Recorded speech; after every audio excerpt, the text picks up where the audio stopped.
Trump parece que, además de un sueño americano, tiene un nuevo Estado americano en mente. Y hablo americano en la concepción estadounidense. ¿Cuál es la concepción estadounidense? Groenlandia, Canadá, Panamá, México y Estados Unidos, todo debajo de la égida de Estados Unidos, porque Estados Unidos es América. Acuérdense, hemos hablado mucho sobre esa historia, que nosotros no somos América, somos Sudamérica y es un continente aparte, pues se está reformulando la geografía, ¿no? Vamos a analizar un par de cositas sobre algunos países que son los más probables de quedar bajo nuevamente la órbita estadounidense. Ya lo están de alguna manera, pero bueno, estar más formalmente, más atados. De México vamos a dejarlo otro día. Si algún día Francisco Uribe deja de trabajar como consultor y nos da bola, le vamos a pedir que nos ayude a entender esta realidad, pero mientras tanto vamos a ir explicando que por lo menos a juicio de quien les está hablando en este momento, México tiene que tener un trato distinto. ¿Por qué tiene que tener un trato distinto? Porque México tiene 140 millones de habitantes, casi un poquito menos, 137 creo, y tiene entre 50 y 80 millones de habitantes viviendo en los Estados Unidos.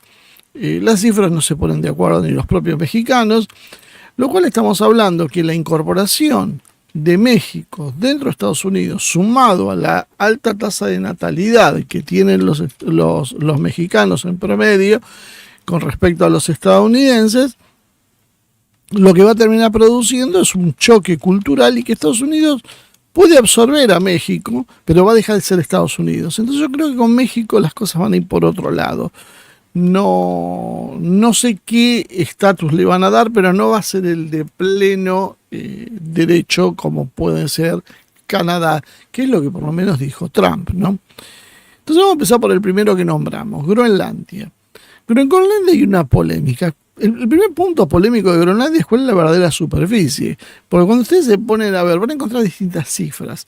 Y eso tiene que ver con que Groenlandia tiene la mayor parte de su territorio cubierto de hielo y no se ve que no se ponen muy de acuerdo en las mediciones, porque a veces tenemos mediciones que varían.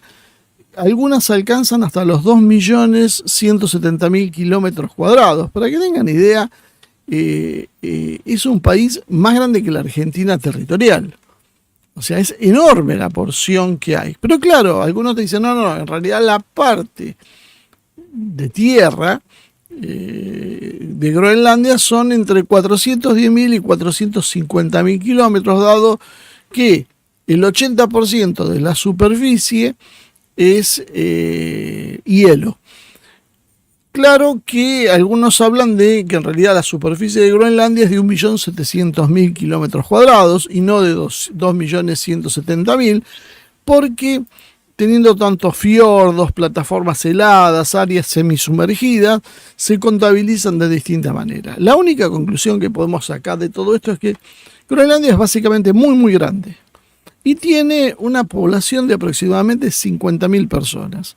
Y depende además de la corona danesa, ¿no? El reino de Dinamarca es quien tiene la soberanía de ese territorio, y estamos hablando de otro país, como diría Trump, diminuto, pequeño, básicamente que no puede imponerle condiciones a una potencia como Estados Unidos, el país más grande del mundo según los estadounidenses. Por lo tanto, Groenlandia tiene amplias posibilidades de pasar a ser un territorio estadounidense si Estados Unidos así lo desea, inclusive porque está una base aérea importante que se llama Thule, desde hace décadas instalado en eso, y alrededor de la base aérea, por supuesto, bueno, hay siempre un movimiento sobre la población local. Imagínense que estamos hablando de poco menos que un pueblo, toda la población de Groenlandia. La dependencia en realidad, si quiere Estados Unidos, va a ser enorme. Y Trump sacó la carta mágica y le dijo a los daneses, miren que si no nos dan Groenlandia, vamos a tener que hablar de aranceles. Tal vez estaban magnificando la capacidad real que tiene Estados Unidos de imponer condiciones a terceros países a través de la economía, porque Estados Unidos no es el Estados Unidos de hace 50 o 60 años atrás. Hoy se puede sobrevivir perfectamente sin Estados Unidos, pero claro, Dinamarca ha hecho el papelón del siglo, ha aumentado su presupuesto militar para defenderse de los rusos y finalmente que le quiere sacar el territorio es Estados Unidos, el país con el cual integra la alianza militar más grande del mundo, que es la OTAN.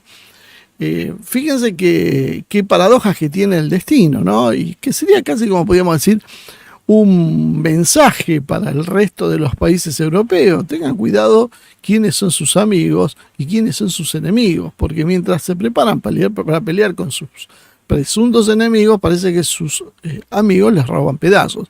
Claro, nosotros como argentinos poco podemos decir esto porque a nosotros nos ha sacado un pedazo importante de nuestro territorio y reclama bastante más un país como el Reino Unido. Los propios españoles también tendrían que agachar la cabeza porque tienen el mismo problema con Gibraltar. Por lo tanto, los amigos a veces son más peligrosos que los enemigos. Vamos a ver el tema de Dinamarca, ¿no? Con Groenlandia, porque claro, es una curiosidad, porque parecería como que Dinamarca tiene a su vez una colonia que es Groenlandia. De ahí a que aparezca la visión libertadora de Estados Unidos para liberar a los groenlandeses, o como se diga el gentilicio, parece una cosa bastante lógica, ¿no? ¿Por qué no hacerlo? Dinamarca en realidad le concedió a Groenlandia en 1979, hace poquito, hace 40 años, la Home Rule o Ley de Autonomía, que le da el control al gobierno de Dinamarca de muchas áreas que tienen que ver con la educación, la sanidad, asuntos internos y demás. O sea, tiene una autonomía, podríamos decir, limitada en algunas cosas. 30 años después, en el 2009, se firmó la Self-Government Act, que es la acta de autogobierno, fíjense, que amplió más las competencias de Groenlandia, reconociendo oficialmente a los groenlandeses como un pueblo con derecho a la autodeterminación. Básicamente fue un suicidio de Dinamarca. Y actualmente, perdón, hago un pequeño paréntesis. Ojo porque Estados Unidos hace rato que viene ambicionando Groenlandia. No es una cosa que se le ocurrió en una noche de borrachera a Trump. Esto viene con una cosa más pesada, ¿no? Groenlandia tiene políticas internas, que tiene su propio parlamento. Voy a intentar pronunciar su nombre: Inatsisartut, y su gobierno encabezado por un primer ministro. La relación con Dinamarca se basa en un autogobierno, aunque tiene dependencia en algunos temas claves. ¿Cuáles son esos temas clave? Bueno, los temas claves son defensa, política exterior y aspectos de la política monetaria. Fíjense qué curioso, ¿no? Porque cuando nosotros hablamos de nuestros países, para pensar, la economía nos interesa, pero por la cuestión de bolsillo, pero a nadie le interesa la política monetaria, y nos dicen, por ejemplo, que el Banco Central, que quien regula la política monetaria, debe ser autónomo. O sea, no debe estar en control del gobierno que se elige, el que sea. E inclusive Milei lo quiere cerrar, o por lo menos cuando era candidato lo quería cerrar. Y después te ponen dos temas que nosotros siempre minimizamos: defensa y política exterior. Que a nadie le importa quién es el canciller, que a nadie le importa quién es el ministro de defensa, ni las políticas que toman. Miren qué cosa, Groenlandia, en realidad, Dinamarca le cede prácticamente todas las facultades de gobierno a Groenlandia, excepto la cuestión financiera, la cuestión de política exterior y la cuestión de defensa. ¿Qué ha hecho, por ejemplo, en el acuerdo de China con el Reino Unido por Hong Kong? Exactamente lo mismo. China le cedió a Hong Kong el manejo de un montón de cosas por 100 años, no les importó. ¿Qué le exigió a Hong Kong cuando deja el Reino Unido y pasa a ser reincorporado a China? Defensa, política exterior, y no sé bien el tema de la política monetaria. Ahí se las debo, pero no sé bien cuál es el grado de dependencia real que tienen. Se guardaron los daneses la carta, la misma que Canadá, con el Reino Unido, que es que la monarquía danesa sigue siendo quienes sostentan la jefatura de Estado en Groenlandia. Y además Groenlandia es subsidiada económicamente por el gobierno danés, lo que ayuda a su presupuesto y a su nivel de vida, ¿no? Groenlandia tiene otra particularidad. No pertenece a la Unión Europea. O sea, salió de la Comunidad Económica Europea en 1985 tras un referéndum. Entonces, sí lo está Dinamarca, no lo está Groenlandia. Fíjense hasta dónde llega el grado de autonomía entonces que tienen, ¿no? Y lo curioso de esta historia es que imagínense que bueno, voy a dar primero unos datos más. Tiene acuerdos, sí, de acuerdos y tratados de cooperación especial con la Unión Europea, sobre todo en el ámbito de la pesca, mucho más en Groenlandia no creo que se pueda hacer, minerales seguramente, y dada su ubicación estratégica, que esto es una de las cuestiones claves para entender el paso de Estados Unidos y de Trump, que no era una locura, y no era una broma, y no es una broma, tiene que ver con, en algunos lados, bueno, con el impacto del cambio climático. Algunos dicen que la pérdida de frío que se registraría en el planeta, y lo hablo en potencial porque saben mi posición con respecto a eso, porque algunos dicen que se está volviendo en realidad a enfriarse el planeta. La cosa es muy controversial. Y cuando vemos el verano que estamos viviendo en Buenos Aires, que hace calor obviamente porque es verano, pero bueno, no, nos hace recordar que lo del calentamiento que se esperaba tal vez parece que no es como dijeron. Bueno, lo que tiene que ver entonces con el cambio climático, explotación de recursos naturales y sobre todo la geopolítica ártica. ¿Por qué? Porque el otro gran país protagonista del Ártico es Rusia. Rusia tiene las mayores costas sobre el Ártico.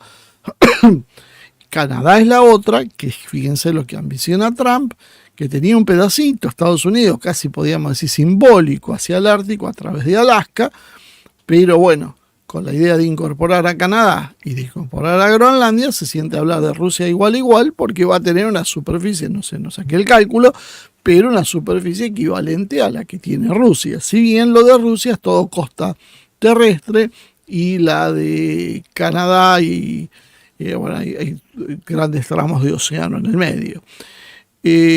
¿Cuál es el problema que tiene? Es que en Groenlandia ya existe un movimiento independentista que ha ganado peso con el paso del tiempo, que es el que ha ido sacando estas concesiones de Dinamarca.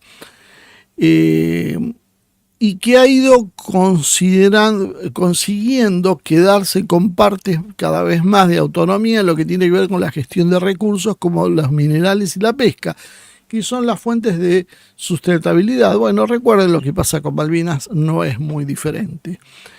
Y entonces sí, lo que tiene es básicamente una dependencia hoy de la infraestructura de Dinamarca y de los fondos que le gira Dinamarca. Ahora, pensemos que Estados Unidos pone los ojos sobre Groenlandia. No puede Estados Unidos girarle un dinero como hace Dinamarca para el presupuesto. No puede apoyarlo en el desarrollo de infraestructura. Por supuesto que puede y lo puede hacer con muchísima más facilidad que Dinamarca. Y además juega una carta. O sea, ustedes están entrando en guerra con los rusos. Fíjense la maniobra a tres bandas que se ha hecho en esta historia, ¿no? Si vamos por una maniobra, un punto de choque con Rusia. Primero Estados Unidos los envalentonó para que se vayan contra Rusia, y de hecho están a punto de una guerra directa con Rusia, porque si no consideramos que ya es una guerra directa lo que se está viviendo en Ucrania. Y después Estados Unidos amenaza retirarse de eso. ¿Y qué hace paralelamente Trump? Dice, ¿ustedes quieren estar seguros? Bueno, vengan con nosotros. Estados Unidos es el que les puede dar seguridad. Tenemos las mayores y las más poderosas fuerzas armadas del mundo, aunque esto también está en materia de duda. Fíjense qué curioso, ¿no? Porque resulta que los metieron en una guerra los europeos, que los líderes europeos son fieles sirvientes de la política exterior de Estados Unidos, y después lo dejaron solo. Y ahora le están diciendo a las partes que a ellos les interesa, miren, si ustedes se vienen con nosotros, van a estar protegidos contra Rusia. Rusia no les va a hacer nada porque son parte de los Estados Unidos.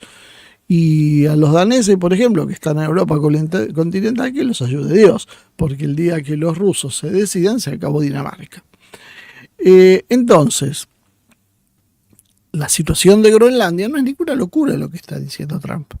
Si uno lo analiza fríamente, supongamos que mañana decide con las 50.000 personas que hay en Groenlandia, que además se quieren independizar, decide Estados Unidos enviar más tropas de las que tiene y tomar el control formal de Groenlandia. Les ofrece dinero, ahora vamos a explicar cuáles son también los distintos estadios en que lo puede incorporar Estados Unidos, pero básicamente le va a dar seguridad, le va a dar armas, le va a dar infraestructura y le va a decir, usted lo que debe hacer, poner la banderita.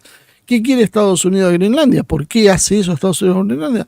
Precisamente un poco por sus recursos, pero sobre todo por su proyección al Ártico y su proyección sobre el Atlántico Norte, que le permite controlar con mucha más fuerza el Atlántico Norte, porque Estados Unidos está en una punta, el teatro europeo está en la otra. Bueno, hay una isla en el medio muy grande que si Estados Unidos la controla, que ya la está controlando, pero la controla con mucha más firmeza, eso es una ventaja estratégica en una hipotética guerra con cualquier otro país. Es como un puesto de avanzada realmente importante. ¿Alguien le va a ofrecer resistencia? ¿Qué va a hacer? Ni siquiera es parte de la Unión Europea. ¿Pero qué va a hacer Dinamarca? ¿Va a apelar a la OTAN? No creo que la OTAN se meta, ni siquiera tenga derecho, pero aún así, porque sabemos que tampoco tenía que meterse en Ucrania y lo hizo, se va a meter, va a actuar en contra de Estados Unidos. Los países europeos van a apoyar a Dinamarca para que enfrente a Estados Unidos. ¿Quién va a sacar a Estados Unidos de Groenlandia? Claramente, si Estados Unidos da ese paso, se acabó Groenlandia. Adentro de Groenlandia va a haber algunas protestas internacionales, va a haber alguien que se atreva a hacer alguna acusación en la prensa, pero básicamente no va a pasar nada y todo el mundo va a seguir su vida como si nada. Segundo punto clave en esta historia, que es muy chiquitito y parece poco importante, pero es muy importante, que es Panamá. Panamá, bueno, ya sabemos la historia, fue un país que fue creado rompiéndole un pedazo a Colombia. Le sacaron un pedazo a Colombia para hacer el canal de Panamá, porque querían hacer un canal y no se lo iban a hacer para que lo tengan los colombianos. Estados Unidos quería hacer un canal y dijo, el canal es nuestro. Por lo tanto, independizó un país, Panamá. Por eso después están los que hay y dicen, no, porque entraron en Ucrania los rusos y eso es inaceptable porque invadieron una frontera a otro país. Si tuviera un poco de madurez geopolítica, se dan cuenta que los estados muchas veces se crean, se fracturan, se hacen desaparecer en función de intereses políticos de países mayores. Entonces, tenemos que ver el contexto para saber quién tiene razón en lo de las invasiones. ¿Cuál era el antecedente para que se rompa Colombia? Salvo que nos vayamos a meter en alguna cuestión de indigenismo, no había ninguna. Y sin embargo, bueno, apareció un país nuevo. Hoy, Panamá. País históricamente ligado a los Estados Unidos, ¿no? ¿Cuál es el problema que hay en Panamá? Agarró Trump y señaló a Panamá. Y tanto como en Groenlandia, con Panamá, con ambos países, Trump no descartó la posibilidad de una intervención armada. Hubo una pregunta en una conferencia de prensa, en una rueda de periodistas, y la respuesta de Trump fue que no estaba descartada el uso militar, si es necesario. Entonces, ¿qué es lo que pasó con todo esto? Trump dijo que los chinos están controlando el canal de Panamá y por lo tanto están aprovechando esa historia para cobrar tarifas abusivas contra los Estados Unidos, contra los buques que pasan, tanto civiles como comerciales, tanto comerciales como de guerra, que pasan por el Canal de Panamá. Y nos encontramos de vuelta con un problema. ¿Puede Estados Unidos tomar el Canal de Panamá? Yo creo que siempre a veces cuando uno tiene algún conocimiento de historia previo ayuda a entender los fenómenos del presente y no sorprenderse tanto por lo que se pueda ver en el futuro. Ya hubo un episodio así reciente, no solo con esa ruptura, sino cuando Estados Unidos encarceló al presidente de entonces de Panamá, que era el general Noriega, un general del ejército panameño, que curiosamente había trabajado para la CIA durante la Guerra Fría, y que mucha gente lo vio en su momento como una especie de sucesor de Torrijos, un presidente que así reivindicaba a su país y buscaba una independencia de los Estados Unidos. Estados Unidos lo había usado a Noriega como baluarte en la lucha contra el comunismo en la región, pero Noriega cometió un golpe, un error derrocando a Arnulfo Arias, presidente panameño, y esa situación se complicó porque no eran épocas ya de golpes de Estado. Y esto es otra cosa que no se ha entendido en mucha gente, sobre todo la gente de izquierda. En los años 80 se empezaron a derrumbar una tras otra las dictaduras en América Latina y se fueron cayendo, no porque hubo una cuestión revolucionaria y que los pueblos se rebelaron y lucharon. Hubo algunos casos de lucha. La inmensa mayoría de los casos no fue ninguna lucha más allá de una lucha formal, o sea, de algún tipo de resistencia, pero nada que sea suficiente como para derrotar un gobierno. ¿Qué era lo que estaba pasando en el fondo? Estados Unidos estaba cambiando el modelo. Estados Unidos había decidido que se había agotado la época de dictaduras militares, que ya no le rendían, que ya no eran comercializables y que ahora había que buscar otro modelo. O sea, como en algún momento instalaron las dictaduras militares para dar golpes de Estado contra una serie de presidentes que iban surgiendo en los distintos países de la región con ansias nacionalistas, industrialistas, de neutralidad al menos con Estados Unidos, esto derivó en, bueno, traigamos con la excusa del comunismo un montón de dictadores, usemos las Fuerzas Armadas para dar los golpes de Estado. Pero por allá por los 80 se empezó a pensar lo contrario. En Washington decidieron, se acabó esta era, ahora vamos a la época de las democracias liberales, que son las que estamos viviendo hoy. Fíjense que en todos los países llegaron gobiernos parecidos, en todos los países los resultados fueron más o menos parecidos. Por ejemplo, uno de los que le está yendo mejor es Brasil. Pero curiosamente a Brasil le había ido mejor en los años anteriores que en los años posteriores. Tuvo un pequeño veranito con Lula, como acá hubo un pequeño veranito con el primer gobierno de Néstor Kirchner, y después todos capotó de vuelta. Porque el proyecto era otro, porque era otro tipo, lo que hemos hablado muchas veces, la alternancia para que nada cambie y demás. Bueno, volvamos a Panamá, porque si no nos vamos a ir mucho sobre por las ramas. Si quieren también podemos ampliar esto en otro momento. Noruega controlaba el canal de Panamá y estaba implicado realmente en tráfico de drogas. La CIA estaba implicada en tráfico de drogas, acuérdense del escándalo Irán-Contras. Entonces, ¿qué usaban? Usaban Panamá porque era un punto interesante para el contrabando, precisamente por la característica bioceánica del canal. Y entonces, ¿qué hicieron los estadounidenses? Metieron sobre las acusaciones de tráfico de drogas, violación a los derechos humanos, que era lo que estaba de moda en la época. Todos los gobiernos dictatoriales se acusaron de lo mismo, de violación de los derechos humanos. Fíjense que nunca se tocó un empresario, siempre se fue contra los militares. y terminó preso, derrocado en... o sea, en 1988 en realidad lo acusan en Estados Unidos. Fíjense cómo fue el proceso, esto es curioso. El proceso no se da internacionalmente, no se da en Panamá, se da en Estados Unidos. Estados Unidos hace un juicio. Lo acusan de tráfico, lavado de dinero, corrupción, violación a los derechos humanos y manipulación electoral. George Bush, decide entonces la intervención militar para derrocar a Noriega, en base a una orden judicial, básicamente, que tenían ellos. O sea, Estados Unidos decidió, hace un juicio contra un presidente extranjero y decide que hay que derrocarlo por violación a todas esas cosas que yo había mencionado antes. Y que también debía ser restaurado el orden democrático. Ahí hicieron la operación Just Cause o Causa Justa. 20 de diciembre de 1989, algunos lo recordarán, los mayorcitos, se produce la invasión militar de Estados Unidos a Panamá, lo que ahora no sorprende tanto, ya se produjo.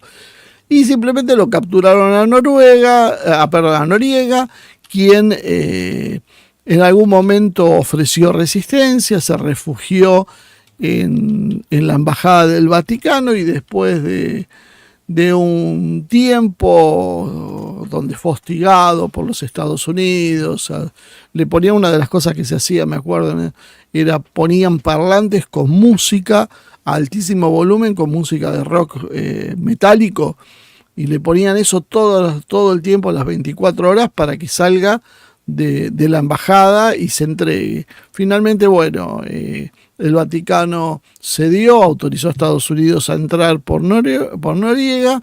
El 30 de enero terminó capturado. En el 1992 fue enjuiciado entonces y condenado a 40 años en Estados Unidos. Se lo metió preso y terminaron después liberándolo por cuestiones humanitarias y se murió unos años después. Fíjense cómo funciona con un agente propio, que era un agente de la CIA, Noriega. Y fíjense que además también, que a veces como que no hay buenos y malos, porque mucha gente se puso del lado de Noriega, porque bueno, era una invasión de los Estados Unidos a un país soberano, lo cual estaba mal, pero también era un agente de ellos que había llegado a la presidencia y después se les había cortado solo, y a ellos ya no les rendía tenerlo en la posición que estaba. ¿Qué era lo que pasaba? El problema venía atrás del canal. El canal de Panamá es una vieja ambición de Estados Unidos. Estados Unidos es un país bioceánico, tiene costa en el Pacífico y en el Atlántico. Pero ir de una punta a otra es un trastorno para Estados Unidos. Y para ir de la costa este de Estados Unidos, por ejemplo, y mandar un cargamento de mercancías a la costa oeste por tierra, se hace. Pero sería mucho más cómodo hacerlo precisamente a través de un canal. Por las cuestiones geográficas, México es demasiado ancho, demasiado complejo, no se podría hacer. El punto más fácil, donde se estrangula más, y más, estamos hablando de 1900, y donde se podían conectar algunos lagos y aprovechar mejor la geografía para hacer ese canal, era en Panamá. Por eso independizaron Panamá. En 1904 a 1914, en esa década, se produce la construcción del canal porque se había previamente comprado los derechos en 1903, después justo de la independencia de Panamá de Colombia. Fíjense qué casualidad que tiene la vida. Firma Panamá, recientemente independizado de Colombia, un tratado que se llama Hey-Buno-Varilla, donde obtiene los derechos exclusivos para construir y administrar el canal. O sea, Estados Unidos, está creo que bastante claro, no hace falta explicar qué fue lo que hizo. Construyeron el canal y el 15 de agosto de 1914 finalmente el canal empieza a funcionar bajo una administración estadounidense.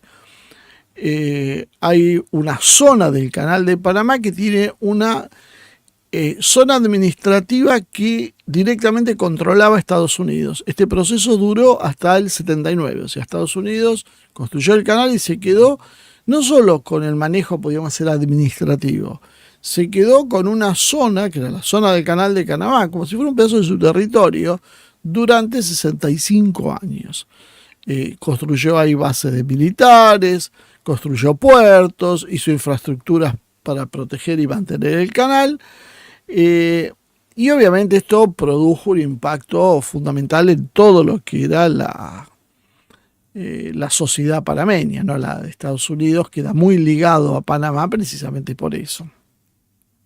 Sin embargo, época de movimientos nacionalistas y revolucionarios en América Latina, hay mucha presión y en ese lavado de cara que ya empezaba a pensar Estados Unidos, se firman dos tratados, el Tratado Torrijos-Carter y el Tratado de Transición, 1977 y 1999, que garantizaba primero la permanencia neutral y abierta al tráfico mundial del Canal de Panamá, con el Tratado finalmente de Panamá se compromete Estados Unidos a la transferencia de la administración hacia Panamá, finalizando el proceso el 31 de diciembre de 1999. Durante la década del 80, Estados Unidos intentó deshacer ese acuerdo, hubo mucha presión internacional para que no lo haga. Acuérdense que todavía existía la Unión Soviética y finalmente se terminó realizando la transferencia, para lo cual se creó la Autoridad del Canal de Panamá, que es una entidad autónoma del gobierno de Panamá, que opera, administra y mantiene el canal. Fíjense cómo la cuestión de las autonomías, ¿no? La cuestión de las autonomías es una cosa que se utiliza siempre más o menos en el mismo sentido. Cada vez que quieren manejar algo, pero queda muy mal manejarlo directamente, crean algo autónomo. Y eso autónomo en realidad no es autónomo, es algo que manejan a control remoto. Bueno, la Autoridad del Canal de Panamá se crea con estas ideas y comienza un proceso luego de modernización y expansión, porque el canal databa de principios del siglo XX y había quedado chico para los buques. Por ejemplo, se habían creado buques, los Panamax y los Neo-Panamax, que son esos buques gigantescos, para lo cual se hace un proyecto de expansión que ya, dicho sea de paso, hoy ya ha quedado chico y hay buques que no lo pueden utilizar. Y ese proyecto se inaugura en el 2016. Se hace un negocio muy interesante para Panamá, porque es muy rentable el canal, le ofrece grandes ganancias y impacta en el presupuesto nacional. Allí empieza de a poquito a tallar China. Acuérdense que China en ese momento era amigo de los Estados Unidos, era amiga, de hecho era aliada de Estados Unidos contra la Unión Soviética. Acuérdense que hubo una ruptura entre la Unión Soviética y China, que Estados Unidos favoreció con la política del ping-pong que llevó a cabo Nixon. Y China fue poniendo sus bases en Panamá y lo empezó a tener cada vez más presencia la COSCO Shipping y la China Shipping, las dos grandes navieras de China. Y una vez que ampliaron la capacidad, esto le permitió a China utilizarlo para tener mayores y mejores resultados. Bueno, imagínense China, si provee a Estados Unidos, la costa oeste de Estados Unidos le queda cruzando el Pacífico, pero la costa este es un problema. Y si no, hay que hacer lo que decíamos antes, cruzar todos los Estados Unidos, lo cual encarece mucho el flete. Es mucho más barato continuar por el flete, pasar por el canal y entregarlo en la costa atlántica. Todo esto impactó geopolíticamente, geocomercialmente, y China entendió cuál era el problema y empezó a modernizarlo, a expandirse, a hacer inversiones en Panamá. Creó el puerto de Balboa, el puerto de Cristóbal, los mejoró en realidad, para que sea mejor la eficiencia operativa. Creó centros logísticos, y lo utiliza Panamá como un centro de distribución para otros puntos de América Latina y el Caribe. O sea, básicamente Panamá se transformó en una puerta de entrada de China, como Alberto Fernández le ofreció a Putin que la Argentina sea la puerta de entrada a América Latina para Rusia. Bueno, Panamá se convirtió, pero esta vez de verdad, como la puerta de entrada para ellos, ¿no? Y también se generaron asociaciones públicos-privadas, esas joint ventures, entre empresas chinas y pares panameños, en general para el desarrollo de todo lo que tenía que ver con la infraestructura del lugar, generar nuevas terminales de contenedores, centros de distribución y, bueno, potenciar la salida. No deberíamos extrañarnos demasiado de todo este tipo de cuestiones porque, bueno, es natural, era la pulseada y es la pulseada que venía ganándole China a Estados Unidos en todos lados.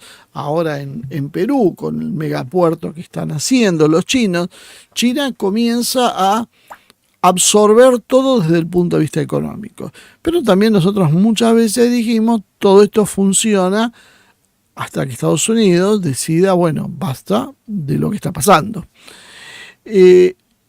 Panamá además está dentro de la ruta de la franja y de la seda que ha utilizado, que ha creado China para mejorar la conectividad entre Asia y América Latina, porque el canal permite, una vez más, ese paso que mencionábamos antes, ¿no?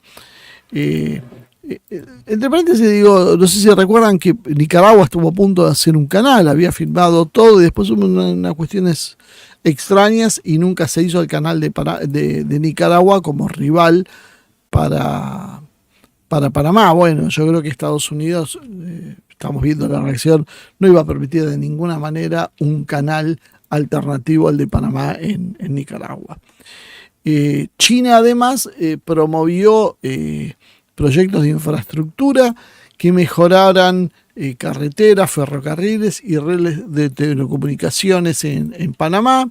El Banco de Desarrollo de China proporcionó financiamiento para los proyectos, o sea, como es el modelo chino de negocios, llegaron las empresas para hacer los negocios que desarrollaban las rutas comerciales. O sea, China quiere desarrollar sus rutas comerciales y lo hace como poniendo sus empresas a hacer las obras de infraestructura. ¿Y cómo las financia? Porque seguramente los países esos no tienen cómo financiarla. Trae su propio banco de desarrollo. O sea, China financia, construye y fortalece sus redes comerciales. Y esto lo está haciendo en las narices de Estados Unidos. Claro, toda esta situación llevó a que China ejerciera el discurso que hizo propio Occidente durante muchísimo tiempo. La neutralidad, la libre navegación, la flexibilidad que permita maximizar beneficios económicos, de generar inversiones. Las empresas chinas ofrecen nueva tecnología, lo cual acá a Panamá lo empezó a seducir y fue aumentando la presencia china, ¿no? Bueno, ahí aparece en escena Trump. Trump ya no tiene la sutileza y tampoco hay tiempo. Estados Unidos ya no puede competir. ¿Qué le puede ofrecer a Panamá si todo lo que le ofrece China es más rentable para Panamá que Estados Unidos? Pero Estados Unidos tampoco puede dejar que su enemigo estratégico le esté controlando un paso bioceánico a unos cientos de kilómetros de su frontera sur. Estados Unidos sí lo hace en otros puntos del mundo, pero no permite que se lo hagan a él. ¿Pero por qué pasa eso? Porque Estados Unidos era la potencia más grande y era la que ponía las reglas de juego.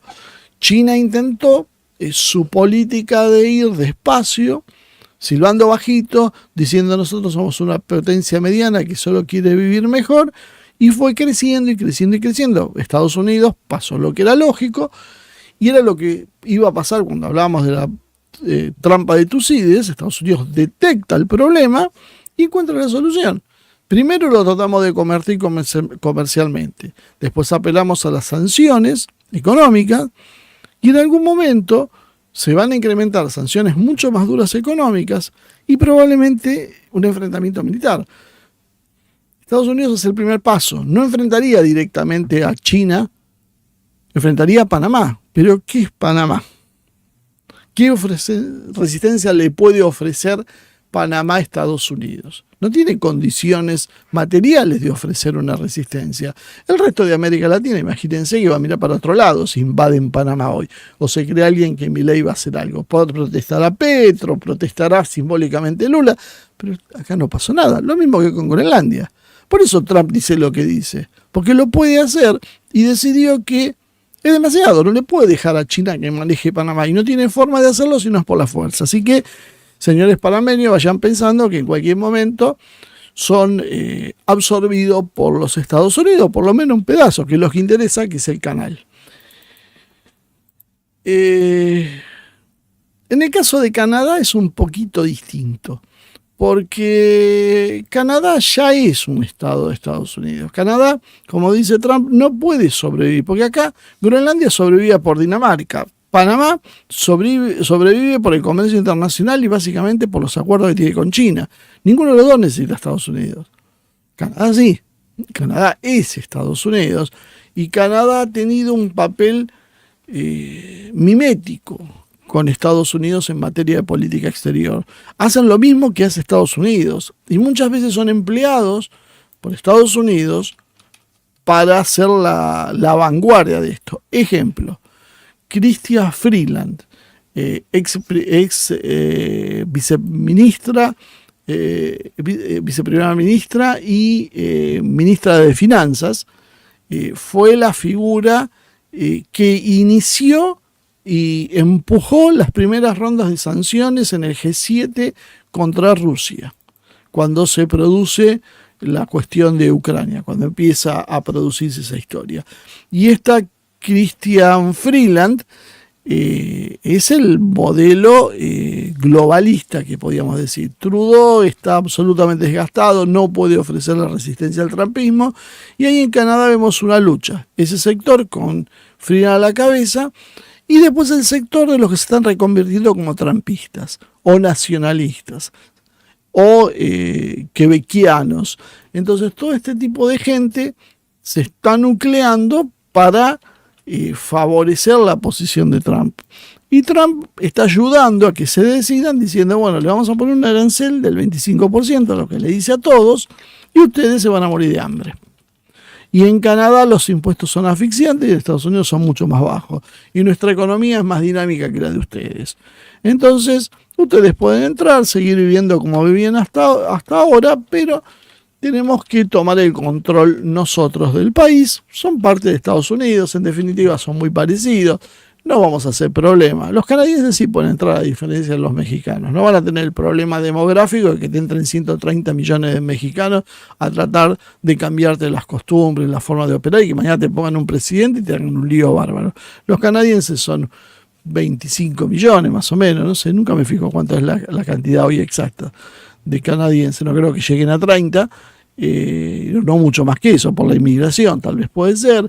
Y además son un foco de contaminación ideológica.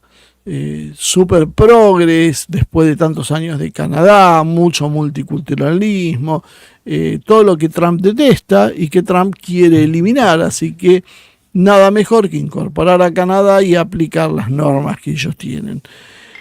Lo que quería reservar un poquito de tiempo es para hablar de las formas de anexión. Porque Canadá puede entrar a ser el 51º estado, o puede que no. Groenlandia puede ser el 52º estado, o puede que no. Panamá no, ni eso. Panamá va a ser simplemente una zona o una especie de estado asociado, pero no va a tener el estatus de estado real, ¿no? De estatus pleno. Por ejemplo, yo voy a dar un ejemplo que es el de Guam, una isla en el Pacífico, bases militares, importante en la estrategia de proyección de fuerza hacia Asia de Estados Unidos e inclusive hoy en esta política de cerco sobre China. El estatus político de Guam es territorio no incorporado. Ustedes van a Guam y van a ver la bandera de Estados Unidos, porque tiene ese estatus. ¿Qué es un territorio no incorporado? Bueno, significa que está bajo la jurisdicción de Estados Unidos, aunque la Constitución de Estados Unidos se aplica en partes, no en su totalidad. ¿Qué se aplica? Por ejemplo, lo que tiene que ver con relaciones exteriores y defensa. Bueno, una vez más, los temas que yo mencionaba al principio, que a nadie le interesa, parece que a Estados Unidos sí le interesa. Y parece que cualquier país serio le interesa. Lo primero es la política exterior, o sea, con quién nos aliamos, con qué y para qué. Y después cómo nos defendemos, con quién nos aliamos y cuáles son nuestros amigos y nuestros enemigos. Y la política económica como resultado de, bueno, todos manejen mi moneda, que es la forma de hacer negocios acá. Después a nosotros nos dejan manejar el Ministerio de Género y esas cosas. Así que imagínense si la lucha es contra el patriarcado o contra ERA, como en algún momento se planteó seriamente gente que ha sido presidente. Bueno, Guam está bajo jurisdicción de los Estados Unidos con una aplicación parcial de la Constitución. Tiene una ley que le permite organizarse orgánicamente, tiene un cierto grado de autonomía local y sus ciudadanos tienen ciudadanía de Estados Unidos. Los residentes de Guam son ciudadanos estadounidenses por nacimiento bajo la representación de los Estados Unidos, un estatus intermedio. ¿Qué significa eso? Sos ciudadano de Estados Unidos, tenés libre circulación dentro y fuera de los Estados Unidos, tienen derecho a la protección consular de los Estados Unidos, o sea, como si fueran estadounidenses, pero tienen algunas limitaciones. Por ejemplo, tienen derechos limitados en lo que es participación política. O sea, pueden autogestionar su gobierno, pero no pueden participar en la acción política. Por ejemplo, elegir un presidente. Ustedes tienten con eso a un argentino que votó a Milei y después cuéntenme, vos tendrías pasaporte estadounidense, usarías la bandera de Estados Unidos, te protegería a Estados Unidos, tendrías que la defensa y el marco de relaciones internacionales sería el estadounidense y lo único que tendrías que tener es tener una administración local, podés entrar y salir de los Estados Unidos cuando se te dé la gana, y lo único que no puedes hacer es votar a presidente y creo que algunos miembros del Congreso en Estados Unidos. O sea, básicamente lo que tenemos nosotros en la Argentina no declarado, ¿no? Porque en definitiva tenemos esa política totalmente dependiente de Estados Unidos sin que nadie te lo diga. Esa es una forma de asociación que puede elegir Estados Unidos. Incorporar a Canadá, a Groenlandia, inclusive mañana si se les ocurre una zona específica de Panamá, como un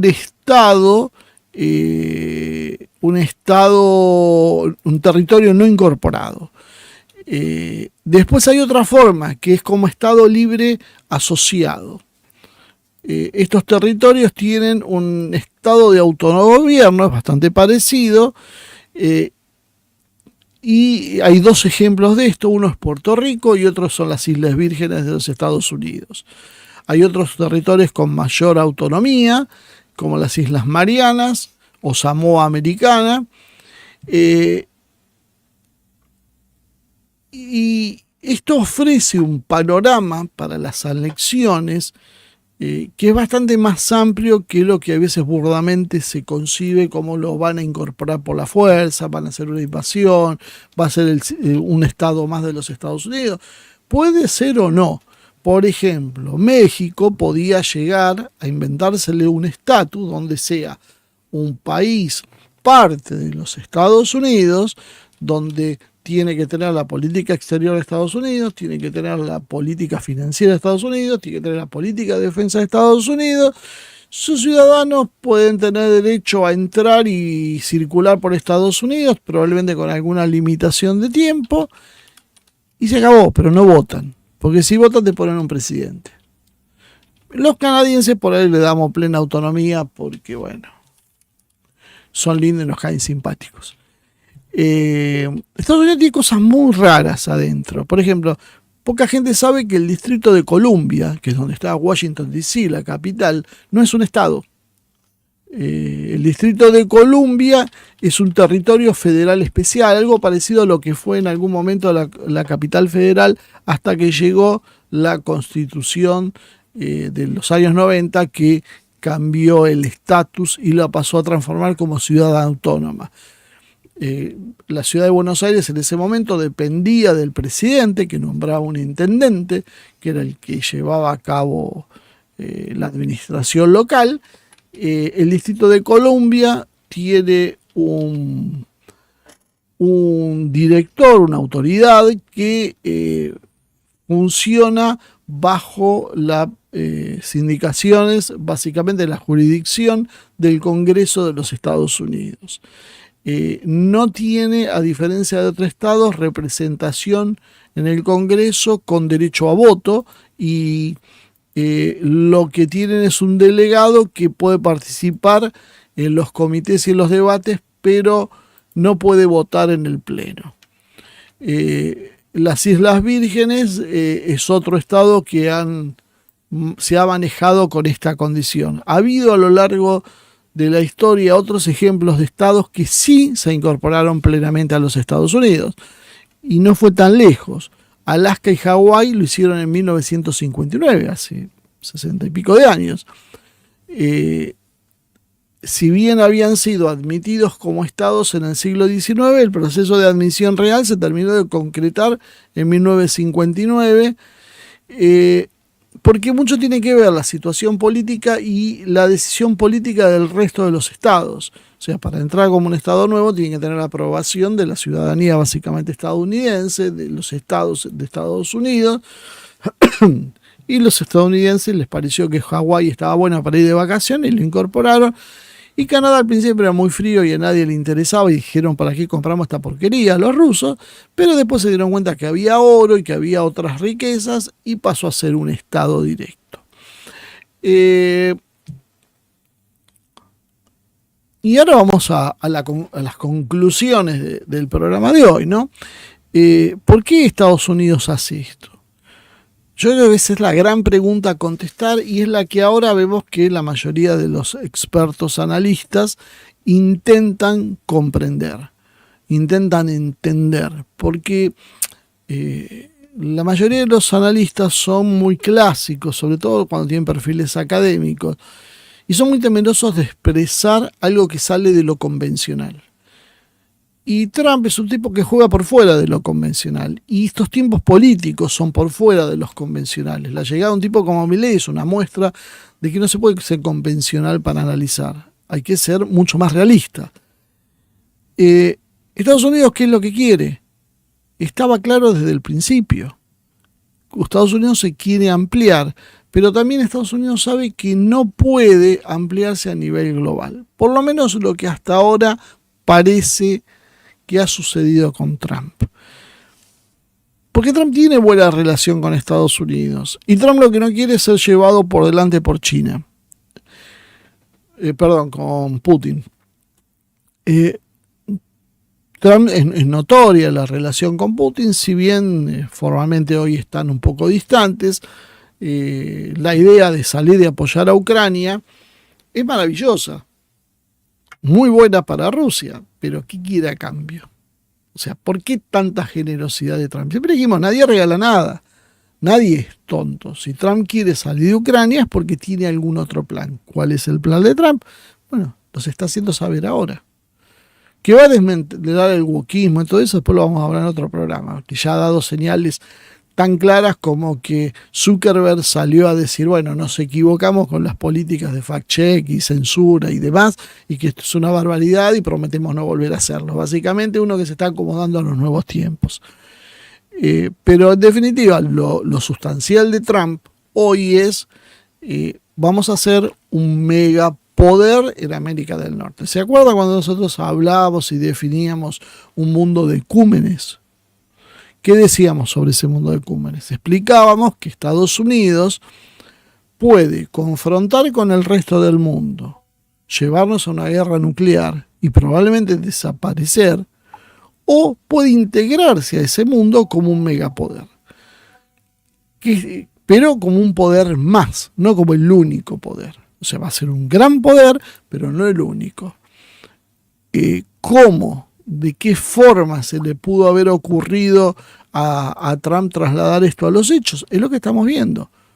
Panamá, sacamos a China. Me faltaba una, la del Golfo de América. Ya no es más el Golfo de América Estados Unidos va a ser el Golfo de México. Y esto es un mensaje para México de cómo le piensan limitar las cosas.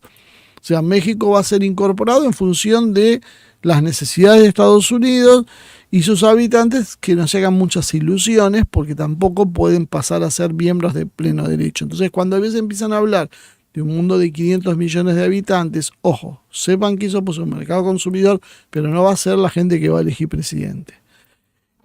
No es la gente que va a tener plenos derechos. Van a poner alguna limitante. ¿Cuál? No sé. Algo va a pasar, porque si no Trump no hablaría de la frontera con México. Uno de sus caballitos de batalla es la frontera con México. Ha vendido la frontera y sigue hablando de la frontera con México. Entonces, quiere a México, pero no quiere a los mexicanos. Vamos a ver cuál es la fórmula real que quiere para absorber México. Pero está bueno México sin mexicanos, o por lo menos con menos mexicanos. Si hubiera 20 millones de mexicanos, bueno, listo, pasan. Pero ¿cómo vamos a traer 130, 140 millones de mexicanos? Bueno, no sé. Nada bueno presume esto, pero algo va a intentar hacer. Panamá simplemente no es ni discusión. Es, bueno, fuera los chinos, esto lo retomamos porque lo hicimos nosotros y pues se nos da la gana, porque está en el Golfo de América. Porque América va a llegar hasta Sudamérica.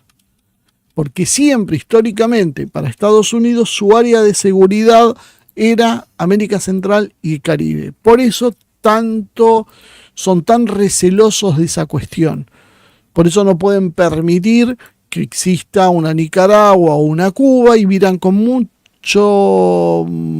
aprehensión a Venezuela, porque son países complicados y están en la zona de seguridad. Por eso casi nos llevan a una guerra nuclear cuando fue la cuestión de los misiles en el año 1962, cuando los rusos intentaron poner misiles equivalentes a los Pershing que ponía Estados Unidos en Europa. Y acuérdense cómo terminó la historia, pues finalmente se hizo una negociación. ¿Pero por qué? Porque es intolerable para Estados Unidos no tener el control de América Central y Caribe.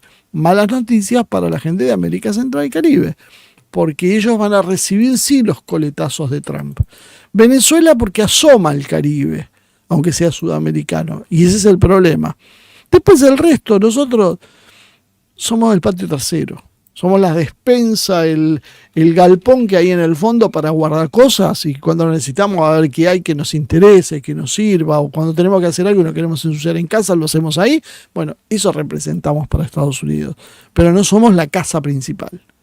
La casa principal es América del Norte, con el problema que estamos hablando de México, y la zona, el buffer de seguridad, lo constituye América Central, Caribe, el cordón de islas del Pacífico y Groenlandia. Esa es más o menos la cosmovisión que prima en Estados Unidos. La segunda gran pregunta, entonces, ¿cuál es? ¿Está Putin de acuerdo con esto? ¿Está Xi Jinping de acuerdo con esto? Hicieron un nuevo Yalta, se sentaron a negociar y se repartieron la zona de influencia. Yo me voy de Ucrania, quédate con Ucrania, dale con los países europeos de Europa Oriental, arreglate con ellos. Y con los de Europa Occidental, no sé, bueno, que se arreglen porque en realidad estos tipos nos dan gastos, nos llevamos, ¿para qué me llevo primero todas las empresas, los técnicos, lo que a mí me interesa? Y con el resto, bueno, vayan, arréglense con los rusos, más entre ustedes, no es problema nuestro. Este también es el mensaje de Trump. Medio Oriente es un polvorín, tierra en disputa, tal vez el ecumen, como es América del Norte, que está mostrando Trump, es el primer ecumen que emerge claramente. Los otros ya estaban como estados, India, China. El sudeste asiático va a tener que transformarse en eso mismo, pero de alguna manera, bajo el ala china. Rusia presionando lo que son los históricos territorios del Imperio Ruso y de la Unión Soviética, esa zona, parte de Asia Central, alguna puntita de Medio Oriente, Europa Oriental, es la zona de influencia rusa, como teníamos ese Heartland que hablamos siempre, y una periferia que Estados Unidos también tiene, si queremos usar esa categoría. Europa Occidental va a quedar un poco librada a su suerte, porque parece no ser del interés de Trump. Demasiado conflicto, demasiada diferencia. alto nivel de vida para las necesidades que puede proveerle a Estados Unidos, entonces mejor bajar ese nivel de vida. Y los británicos están también en un problema, porque está imponiéndose en Estados Unidos, por primera vez en mucho tiempo, una facción que tiene reservas con los británicos. Como hay algunos que siempre decimos que son sensibles a la influencia británica, algunos sectores de poder de Estados Unidos, las élites de Estados Unidos, los grupos financieros y demás, este sector de Trump, que no es el de él, sino el que él expresa, es un sector que en realidad tiene antipatía por los británicos. No los considera más que como unos primos lejanos que te traen problemas y que se creen más importantes de los que son, pero que en definitiva no son nada sin ellos. Vamos a ver cómo lo resuelve, porque esto es un gran problema para el Reino Unido. El Reino Unido no tiene futuro con un tipo como Trump. Fíjense inclusive que hay cortocircuitos entre Trump y líderes británicos, porque los líderes británicos son el globalismo y Trump es la respuesta al globalismo. Son élites occidentales, pero son de distinta tribu. Vamos a ver si Rusia está de acuerdo con esto. A Rusia tranquilamente le puede convenir, porque la verdad, si se quedan con Groenlandia, con México y Panamá y qué sé yo, y Canadá, y a cambio de eso los dejan tranquilos en Europa Oriental, que es la zona que Rusia quiere para estar tranquilo, para que no lo puedan invadir, porque tiene la capital puesta demasiado cerca, las principales ciudades demasiadas expuestas a lo que es la OTAN. No debería tal vez haber demasiados problemas. Ojo que esto sí es factible. Y con China vamos a ver, porque China hasta ahora fue la China globalista, pero China jugó con las reglas de mercado que le puso Occidente. Le dijo, acá se juega así, acá todo es global, acá es competencia, acá es libre mercado, y China dijo, bueno, ok, hay que jugar así, jugamos así. Y se los está comiendo. Entonces, ¿cuál es el problema con China? Que ahora, como Occidente no puede competir, le cambian las reglas. Ya no son más la libertad de mercado, ahora es un mundo proteccionista, ahora cada uno defiende su territorio, ahora se ponen aranceles, ahora esto ya no traba más el desarrollo, esto es parte del desarrollo, se invirtieron las reglas de juego. ¿Qué va a hacer China? ¿Se va a volver a adaptar a las reglas de juego? Es una posibilidad, porque si vamos a este mundo de cúmenes, este mundo de grandes regiones, China tranquilamente puede hacer eso. Ellos son para sí mismos, son medio mundo, entonces se quedan con eso mientras vos a China le des acceso a las materias primas que necesites, los dejes comerciar, por ahí no con el sector que predomina en Estados Unidos, pero con el resto, es probable que China prefiera eso a ir a una guerra con Estados Unidos. Entonces eso es una de las posibilidades, pero también la otra posibilidad es que China no acepte eso y que siga presionando a Estados Unidos y que esto termine en una guerra. Esto todavía no lo sabemos, vamos a ir viendo con el tiempo. Por ahora hay silencio del lado chino. Los chinos siempre van a ser los últimos en contestar y los que lo van a hacer en voz más baja. Entonces, sepamos esto. Vamos a ver cómo esto se termina consolidando. Es una locura que intenta hacer Trump sin el acuerdo del resto y nos va a conducir a una guerra, es una posibilidad, o la otra es un nuevo Yalta. Se está repartiendo el mundo ante nuestros ojos. Y nosotros, como Iberoamérica, no entendemos de qué se trata, seguimos luchando contra el patriarcado, seguimos pensando en términos de izquierda o derecha, seguimos luchando contra el comunismo y todas las sonceras que habitualmente dicen nuestros políticos. Mientras el mundo se redefine y se redimensiona y se reagrupa y nosotros mirando el techo luchando contra fantasmas. Resultado, o nos ponemos realmente en coincidencia o se van a cristalizar estos bloques de dominio y nosotros vamos a terminar siendo otra vez esa despensa que yo hablaba, ese patio trasero con el galponcito, con los trastos inútiles o viejos o que no están lindos como para presentarlos en la casa principal. Bueno, podemos llegar a hacer eso. Si no nos ponemos de acuerdo, sería muy interesante también que se despierten nuestros líderes Milei, Cristina y demás, que todos de alguna manera u otra jugaron con China y se pusieron súper hostiles con Rusia, cuando en realidad, si nosotros queremos tener cierta equidad e independencia, tenemos que mirar a Rusia, no tanto a China. ¿Por qué? Porque China va a ser el enemigo declarado de los próximos años de Trump. No va a haber espacio para ser amigo de China. No va a haber espacio. Todo lo que se hizo contra Rusia van a ver que de a poco se va a empezar a hacer con China, excepto que haya un acuerdo. Y en ese acuerdo, nuestra región sea facultada a seguir negociando con China, porque por ahí nuestra región quedó afuera, solo vamos a poder negociar con el norte de Estados Unidos y seremos proveedores de ellos. Veremos, es súper dinámico y muy interesante lo que está pasando. Lástima que, bueno, los protagonistas de esta película somos nosotros y todavía no sabemos si va a haber un final feliz o no.